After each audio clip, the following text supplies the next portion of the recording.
Hello friends, मैं Anoop sir. आप सभी को अनूप कुमार क्लासेस में स्वागत है। आज मैं इंग्लिश टॉपिक लाया हूँ। देखिए, कंडीशनल सेंटेंस है, इंग्लिश सब्जेक्ट का कंडीशनल सेंटेंस टॉपिक है। टॉपिक का नाम देखिए, कंडीशनल सेंटेंस में आप देखिए कंडीशनल सेंटेंस का 3 टाइप होता है। एक ओपन कंडीशनल होता है, एक क्लोज कंडीशनल होता है, एक इमेजिनरी कंडीशनल होता है। ओपन कंडीशनल क्या दिखाता है? It's show about such condition which can be fulfilled और नॉट बी, या वैसे शर्त को दिखाता है जो हो भी सकता है और नहीं भी, है ना। जैसे अगर वह कहेगा तो मैं एक गाना गाऊंगा, तो ये क्या ये गाना गा भी सकता है और नहीं भी, है ना। ऐसा शर्त को दिखाता है जो हो भी सकता है नहीं भी। क्लोज कंडीशनल क्या है? It's show about such condition which might have been fulfilled but was not due to some reason and remained incomplete। या क्लोज कंडीशन वैसे को शर्त को दिखाता है जो हो सकता था लेकिन कुछ कारण क्या रह गया, कुछ कारण फुलफिल नहीं हो, पूरा हो नहीं सका, है ना, शेष रह गया, है ना, ये अधूरा रह गया। जैसे अगर वह बुलाता तो हम लोग जरूर जाते, है ना। तो क्या रह गया? फुलफिल नहीं हो, कुछ कारण क्या हो गया, हम लोग नहीं जा पाए, है ना। तो देखिए, इमेजिनरी कंडीशनल क्या दिखाता है? It's show about such condition which can never be fulfilled. वैसे इमेजिनरी कंडीशनल वैसे को दिखाता है जो आप कभी फुलफिल नहीं हो सकता, कभी हो नहीं सकता। जैसे अगर मैं क्रिकेट खेलता तो मैं अंग्रेजी नहीं पढ़ा पाता, है ना। ऐसे सेंटेंस को दिखाता है जो कभी फुलफिल नहीं हो सकता है। अब अगला में देखते हैं, अगला में क्या है। अगला पेज में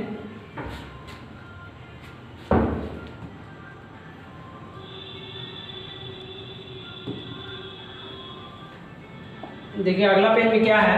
अगला पेज में क्या रहेगा? अगर वह कहेगा तो मैं एक गाना गाऊंगा, है ना। तो सबसे पहले ओपन कंडीशनल है। ओपन कंडीशनल है कैसे आपको मालूम है? मैं एक गाना गाऊंगा, ये हो भी सकता है नहीं भी, ओपन कंडीशनल है। तो सबसे पहले आप इसको पहले बनाइए कि कौन सा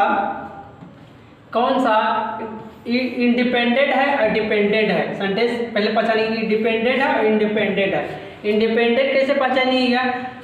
जो अगर वह कहेगा स्वतंत्र है ना, और डिपेंड है, ये किस पर डिपेंड है? इस पर ना, कि वो अगर वह कहेगा तो एक गाना गाऊंगा, है ना। तो इसका मतलब डिपेंडेंट है, डिपेंडेंट सेंटेंस है। तो इंडिपेंडेंट सेंटेंस है ना, जो इंडिपेंडेंट सेंटेंस होता है ना, सिंपल प्रेजेंट से बनता है। किससे बनता है? सिंपल प्रेजेंट से बनता है। और जो डिपेंडेंट सेंटेंस होता है वो सिंपल फ्यूचर से बनता है ना। जैसे एग्जाम्पल, अगर के क्या हो जाएगा? इफ होगा ना इंग्लिश, और वह कहेगा तो क्या चीज़ से बनेगा? Simple present. तो ही और कहना के भी पाक्षी से हो जाएगा, ये से लग जाएगा, है ना। तो क्या हो जाएगा? ही, इफ ही से फिर क्या हो जाएगा? I will sing a song, है ना। ऐसा हो जाएगा इंग्लिश, है ना। और क्लोज कंडीशनल क्या बतलाए थे हम आप लोगों जी? क्लोज कंडीशनल बतलाए थे कि ऐसा शर्त बतलाता है जो हो सकता था लेकिन कुछ कारण बस क्या रह गया, नहीं हो पाया, कुछ कारण नहीं हो पाया। जैसे एग्जाम्पल, अगर वो बुलाता तो हम लोग जरूर जाते, है ना। कुछ कारण क्या हो गया? हम लोग नहीं जा पाए, है ना। कुछ कारण हम लोग नहीं गए पाए, है ना। तो सबसे पहले आप पहचानिए कि डिपेंडेंट सेंटेंस कौन है? ए है। और इंडिपेंडेंट कौन? ए।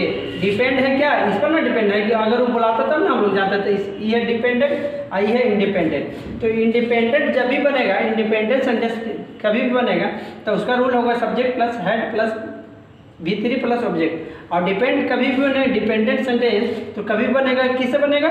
सब्जेक्ट प्लस वुड प्लस है plus V3 plus object. Example देखिए, if I had called we would have surely gone, है ना। तो अगले पेज में चलते हैं। अगला पेज में क्या कहता है? अगला पेज क्या कहता है? एक इमेजिनरी सेंटेंस है। इमेजिनरी सेंटेंस में हम आपको बतलाए थे, इमेजिनरी में बतलाए थे कि क्या बतलाए थे कि ऐसा शब्द को दिखाता है जो कभी फुलफिल हो ही नहीं सकता, है ना, कभी पूरा हो ही नहीं सकता। अगर मैं क्रिकेट खेलता तो मैं अंग्रेजी नहीं पढ़ा पाता, है ना। तो इसको क्या होगा?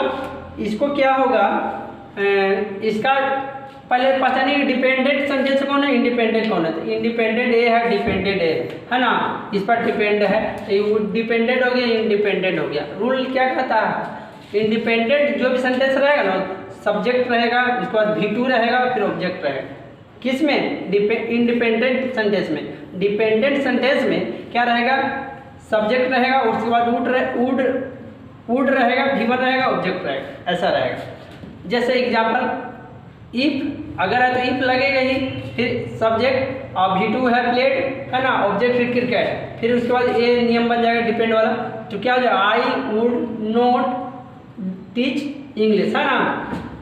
देखिए उसका एक निचोड़ है, क्या है, निचोड़। मान जितना बात बतलाए हैं, मान लीजिए कुछ बच्चा को याद नहीं रहा, तो हम लोग क्या करते हैं कि अगर सेंटेंस 1 में सबसे पहले तो जाने कि कंडीशनल सेंटेंस में 2 वाक्य रहता, कंडीशनल सेंटेंस में 2 वाक्य रहेगा, और 2 वाक्य रहेगा तो कंडीशनल में कोमा का भी यूज होता है। देखिए हमेशा कोमा, जितना भी बतलाएं पीछे में कोमा लगा हुआ है। कंडीशनल में 2 सेंटेंस रहेगा, कोमा रहेगा, और क्या रहेगा, जब भी अगर कोई सेंटेंस में, किसी भी सेंटेंस में अगर V1 रहेगा तो उसके बाद क्या लगा रहेगा, इससे जुटा हुआ रहेगा है ना। अगर V2 रहेगा तो क्या रहेगा, दूसरा सेंटेंस ए रहेगा।